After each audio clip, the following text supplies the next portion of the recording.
good afternoon, good evening, whatever time of the day you catch us. How's it going, 11th Battalion ARCD Conquistadors? Here again, Sergeant Major Aschinger, coming with you today. Chaplain Montgomery, who can barely breathe. 76 ORC. So we just finished is the Manitou Springs Incline, Colorado Springs, Colorado. And that's mean. It's the meanest mile on earth, I think, is the deal with it. So I believe it. The whole time heading up here, I was thinking about my October video, which I wanted to do on the importance of goal setting. And so here we sit at the top of what was a goal. Yeah. And when we started the goal, we knew what our goal was, and we decided we were going to go out there and get it. But I thought we'd just talk about some of those things that we met from the outset of our goal, and the purpose and the reasons that we set goals. Goal setting provides a focus that you can't otherwise get in life. And the only way to reach and climb over those obstacles that you have in front of you, career, family, from the little stuff to making it to Sergeant Major in the Army Reserve, is by getting after these goals. And sometimes it's as bad as one step at a time. Yeah. So I noticed for myself, right at the outset, the first thing I noticed as I started to climb those stairs, and I'm in good shape, was my body said, that is too far. It is too far. And so what do we do to overcome that initial complete setback if it's just too much? Chaplain, any thoughts on that?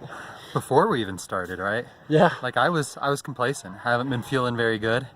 And you said, oh, let's do this. And I wanted to. And I was like, oh, that'd be pretty cool. And yet I was like, I'm pretty good where I'm at too, right? But having someone to motivate me to do it, I was like, okay, I do want this goal. So I mean, sometimes we see those goals and we're just complacent, but to even start, even before the first steps, I think was huge for me. Well, and I think that was a big part of what we both experienced in this minor journey, is that the camaraderie and having a team aspect towards this goal made it accomplishable. And I'll be honest, and I'll call myself out and say that without a team member beside me who was motivating me and who I wanted to impress and who I was helping drag along, I probably wouldn't have made it. For sure. So, well, and there's several times you could have gone faster than me, right? You could have finished before I did, but it was kind of this together thing. We kept motivating each other, even if you could have been a little faster than me.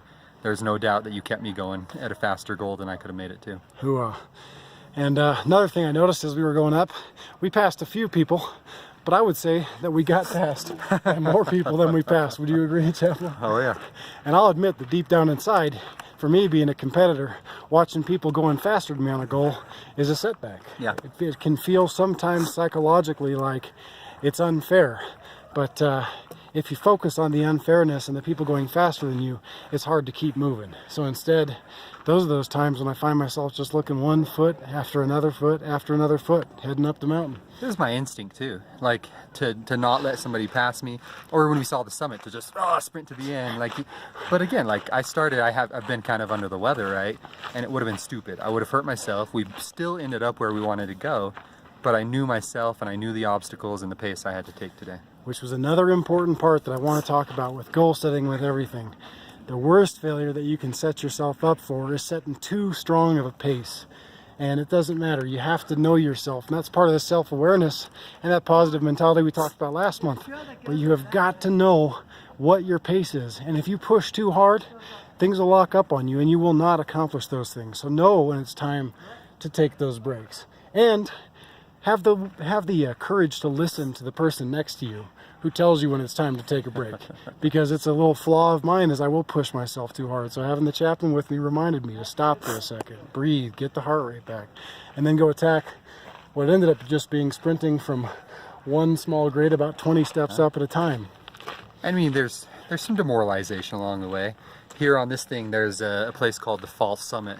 And so the whole way up, even though it looks so steep and so far, you have this end goal in mind. And even though you know it's the false summit and there's something beyond, there's something kind of demoralizing about hitting that summit and seeing, oh wait, I have the steepest part yet to come, right? Even though that was always the goal, when you reach these mini goals, it's all too easy to say, oh, maybe I'll stop right here, right?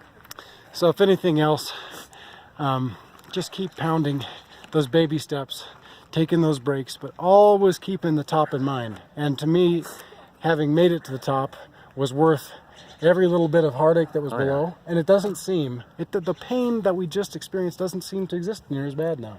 And I know this is one of those things people say and it's trite, but like, this is awesome. Like, if you guys could see this view, it is pretty, but I truly enjoyed hiking up this with you, even though it sucked, even though it was painful. Like, I enjoyed coming up as much as being here at the top.